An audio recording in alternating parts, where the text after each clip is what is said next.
So today I want to talk about something that is life and death. And I'm not talking about that just to be shocking and make you try to watch my video.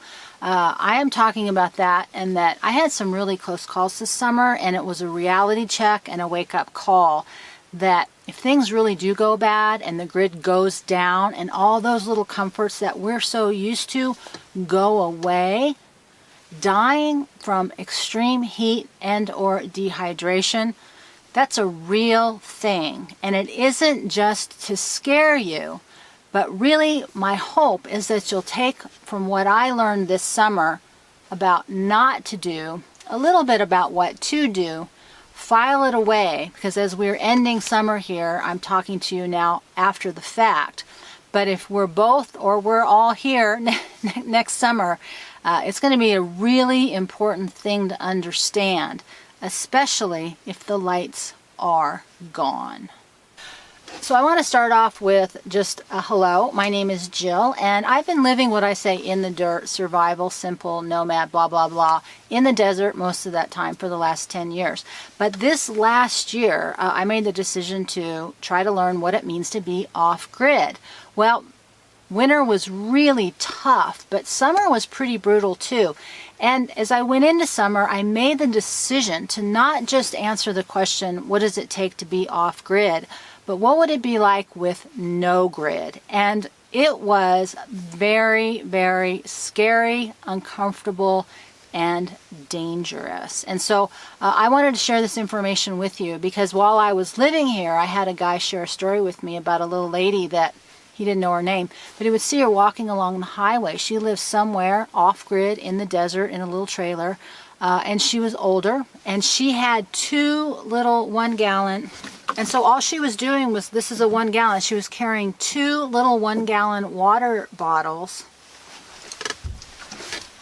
down the highway, and he didn't know how many miles that she was walking for just those 2 gallons of water. And she did die. She died of dehydration. It is a real thing, and it isn't always just a slow and steady thing. And that's one of the things I learned this summer. So I'm just going to go over some basics. These may be things that you know. But the other thing that I've had happen to me repeatedly is just because I know something, I forget. And then I find myself in trouble before I remind myself, like, oh, I should have done X, Y, Z. So just because you know what to do doesn't mean you can remember. It doesn't mean you can. And it doesn't mean it's just about you. These are ideas that will be helpful for anybody in your vicinity, whether you care about them or not. So before I go into some of the things that I am going to try or I did try or that kind of help the process along, I just want to go over a little bit of the basics about extreme heat and dehydration. And it's true for you and it's true for your animals. If you have dogs or cats, cats really should not get their body temperature over 102, 103. That's when they can go into extreme heat, exhaustion, failure, stroke, things like that. And dogs, it's a little over 100, 105 maybe. But remember, dogs and cats don't sweat. Their only cooling mechanism is through their mouth. So keeping your dogs cool, a lot of these same things, except for the salts and the minerals, are things that you can use to help keep your animals cool along with you. So I figured out over the last few years that in the summer I sweat, and so I needed to do some salt replacement. When I would get really, really tired and I could barely move, and I would think, oh yeah, I need to get salt.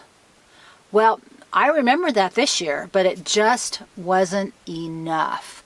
And one of the things that I learned was that part of what's happening with me and what happens with a lot of other people, whether you're a woman or a man, whether it's due to hormones or stress, we have what's called an HPA Access. That's the hypothalamus, the pituitary, and the adrenals.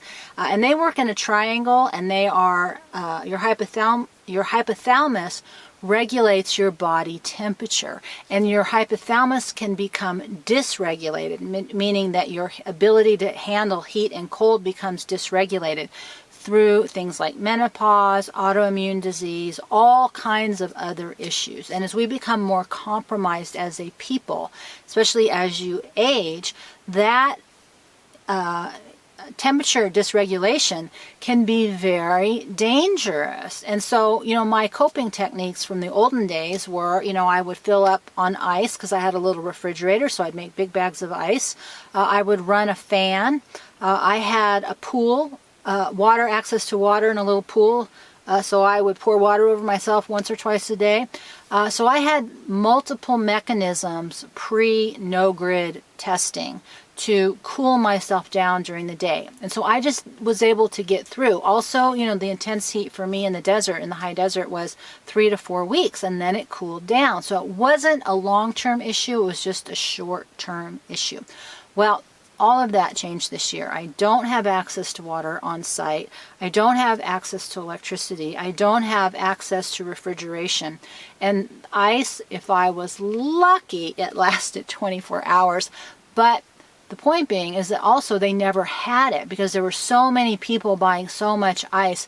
I was lucky if I just happened to be at the store on the one day that the ice had been delivered. So I lost a ton of food this year because it could not handle the extreme temperatures without any way to keep it cool. So that made eating very, very difficult. And one of the outcomes of that I really hadn't thought about was I wasn't getting the things that were high in minerals.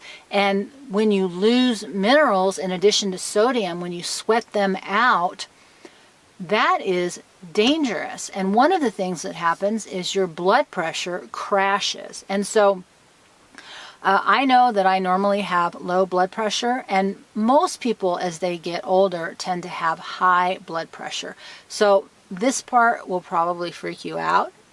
If you can see this is a little over 3 cups, a little over 24 ounces. This was full in the middle of June. This is how much salt I have been consuming every single day. Now, this is a Himalayan salt, so it's full of minerals. So what I do, and I can't say I recommend this because this is actually bad for you too, is I would put 1.5 to 1 teaspoon of salt in water, and then one of these little flavor packets. This year I actually discovered at Walmart, these are specific for dehydration. They don't really have enough sodium and minerals in them to really make a big difference, but they come in a lot of really cool flavors. They have a few B vitamins, but you really still need to focus on your sodium and potassium and minerals in another way. But what I can tell you is trying to drink salt and water without any kind of, these are the sugar-free ones, it is unbearable. So I have just acclimated to the taste of lemonade with salt, so that salty lemonade is very natural for me. But I would get a whole bunch of these because they're super cheap, and I made that video about Ebola. If you get into a situation where you're dehydrated, you need glucose and sodium to not die.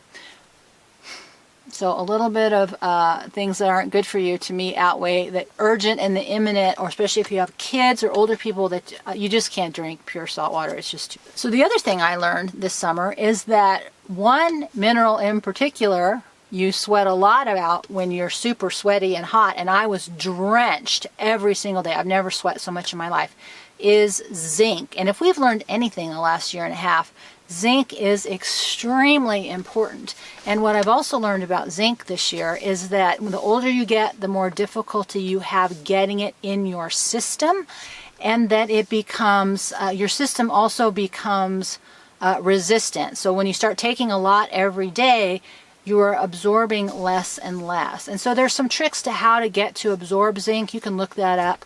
But obviously we need zinc for protection, but it was really an important component of the mineral cocktail that I wasn't getting because I wasn't eating meat. I wasn't eating dairy very often. I wasn't eating eggs. I wasn't eating very much fruits and vegetables because all of that food just kept going bad. So it wasn't until I started to supplement with a pretty broad mineral base. The exception to your mineral issue is potassium. Now, for those of you who don't know, quick lesson, sodium and potassium work in combination. It is that balance. A lot of people who have high sodium levels, it's only too high because your potassium is too low. You cannot supplement with potassium in pill form. You need about 5,000 milligrams a day, and you really need to get that in food. Interesting side note, healthcare says 1-to-1 sodium to potassium. Ideal, they say 2-to-1, but I have a friend who did some research, and he found out in caveman times their sodium to potassium ratio was 16 potassium to 1 part sodium. Because if you think about in the hunter-gatherer days, they would hunt, they would gather, right, lots and lots of fruits and vegetables or what was on the ground. They weren't, you know, salting their food all day, every day. And they were surely, I'm certain, sweating quite a bit. So I don't think modern day science completely understands that, but if you research salt, you'll see there's more and more information about how many of us have too little salt, because here is the catch. If you're drinking tons and tons and tons of water and you can't seem to not be thirsty and you're sweating profusely, as I was, if you don't have enough salt in your body, you're not retaining the sodium that you need. Now, we think about ourselves being oversalted because we hear about that all the time. The older you get, the less salt you should have. But that really depends on what you're eating, because if you're eating processed food that's heavily salted for preservatives, you probably are getting a lot of sodium. If you're eating real food that doesn't have additional salt in it, you're probably not getting enough. And it's anywhere, you know, the estimates are from 1/2 to 1.5 teaspoons of salt per day that you really need. And I know that's like mind-boggling for people, but I could feel the dramatic difference if I would just take that little salt drink, you know, 1/2 teaspoon of salt. I would immediately feel better. And one of the ways that I really learned how to measure what was going on with me is this. I'm not a big fan of buying stuff to solve your problems, but as you get older and as we're moving into more and more of a health crisis, I would invest in a blood pressure cuff. Now, this is a battery operated one. I think it would be very difficult to measure your own blood pressure with a manual, even though that's better because it doesn't need electricity.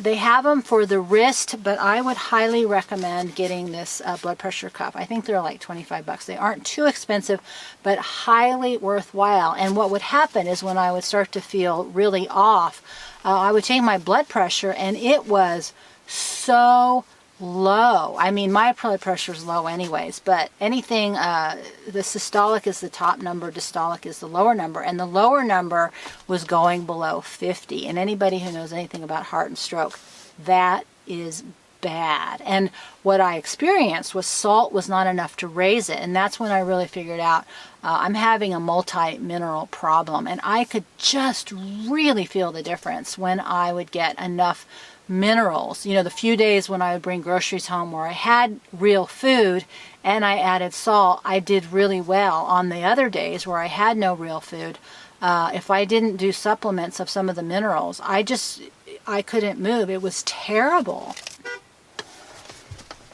Somebody just drove by and wanted to talk, so I completely lost my train of thought.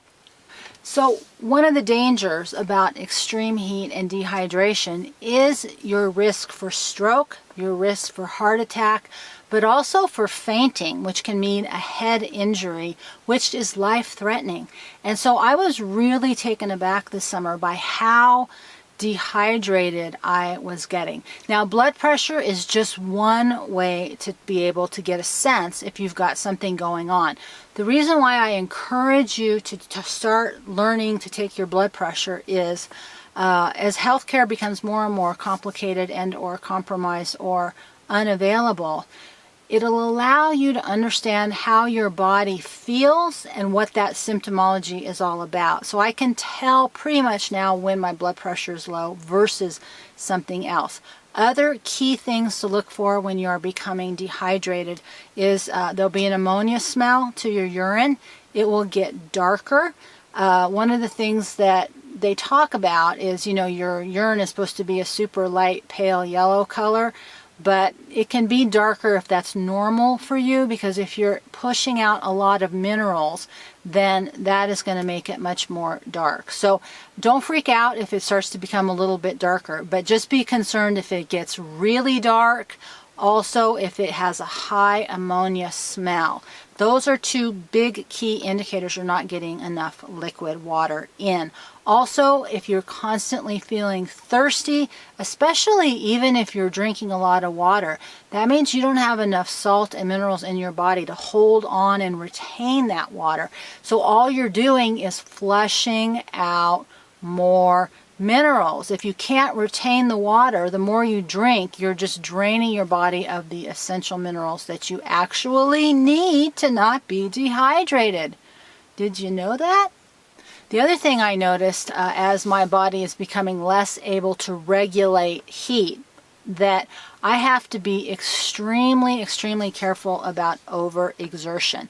And so this is one of those things that as your body changes, you don't really want to deal with it because it's not on your list of things to do, right? So I'm not really interested in having more things wrong with me, but I was acutely aware after I pushed and prodded a little bit, was that if I did not pay attention to the fact that I was dysregulated with my body heat, if I pushed too much, the ramifications were extremely painful and uncomfortable. So if you get to a point, or somebody you know that's getting to a point where they're already looking flushed, or they're overheated, or they're complaining, it isn't something that you push through, especially if you've got a compromised immune system, because it is not an issue of pushing through willpower, ignoring it. Your body is telling you that there's something wrong.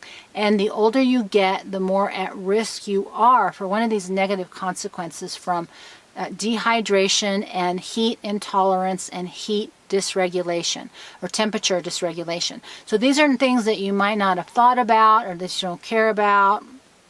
It could be anything, but this is real. This is one of the hottest summer, if not the hottest summer on record for so many people. And every year we see people who die. And the older you get, the less capacity you have to moderate and manage the temperature in your body. You're not absorbing the minerals as well, and there's no nutrition in the food. So we're hardly getting the minerals that we actually need. And it's so important to not blow this off, especially if we're in a grid down situation, because just because you know this doesn't mean that you can just run out to the store, right? If you don't have some of these systems in place before the lights go out or backup in an emergency, if you're too lightheaded, you can't drive and be safe. So these are things that were critical importance that happen because one of the traps we're in within our world right now is we're so focused on controlling everything and not managing within ourselves first. And I saw this as a social worker over and over and over again. People want to control the temperature. They don't want to control how much they have on in terms of clothing. We want to control the food. We want to control the temperature. We want to control the climate, the environment.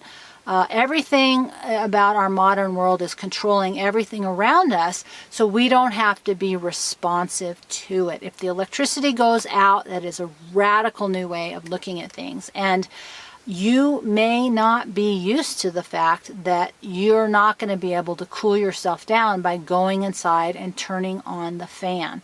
And getting a cold drink. I mean, you have no idea. Like my ice was I told the lady at the gas station, like, who knew a bag of ice would be the highlight of my week?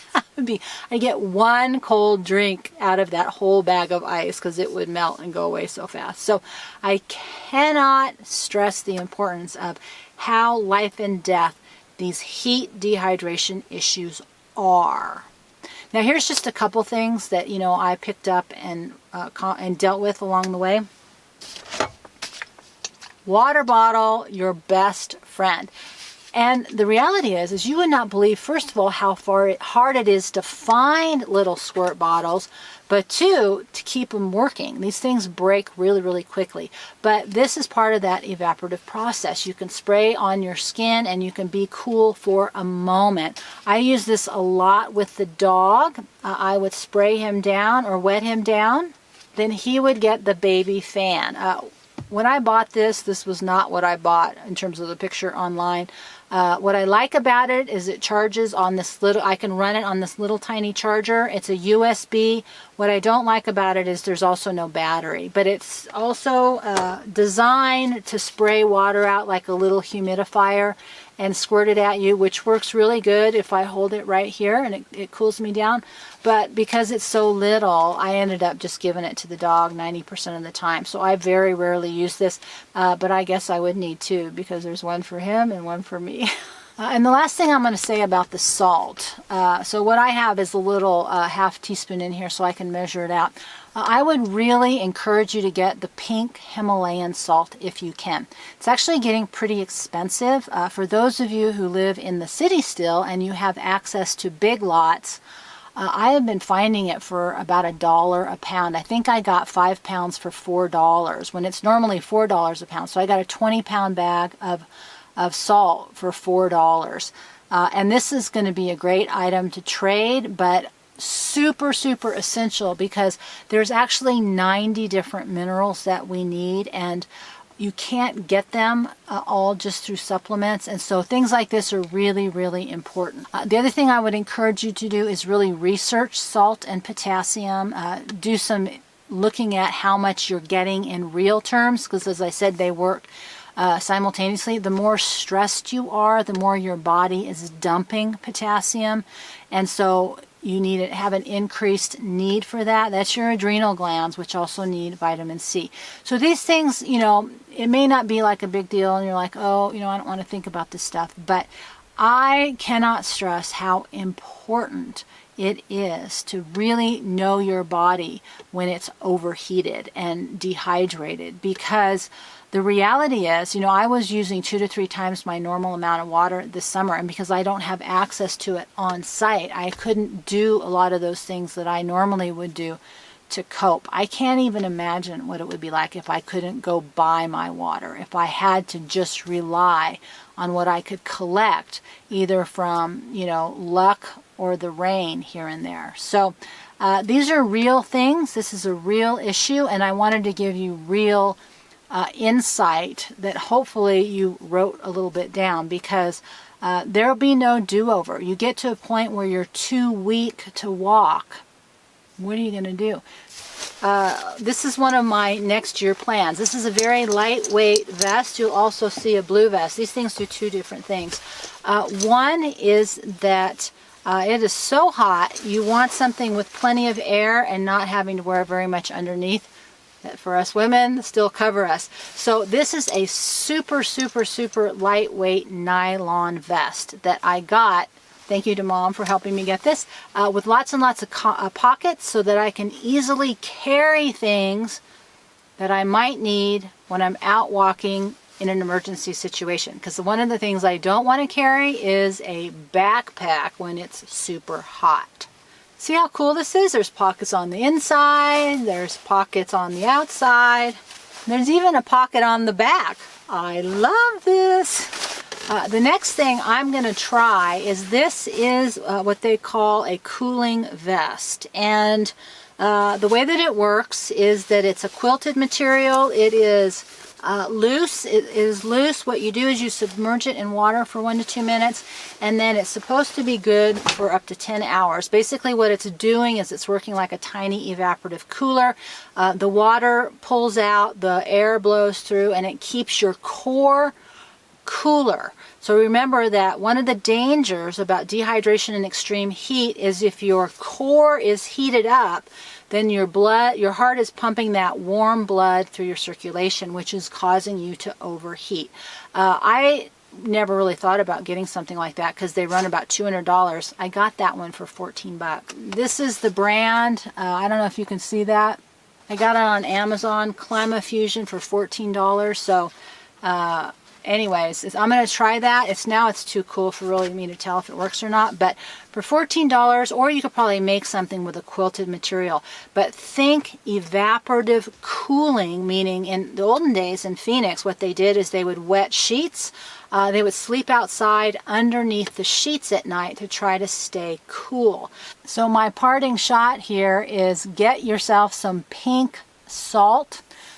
Get yourself some avocados, and those are really good potassium. And with that, I hope that you have a fabulous day. And I'm so excited because today is the first day of fall.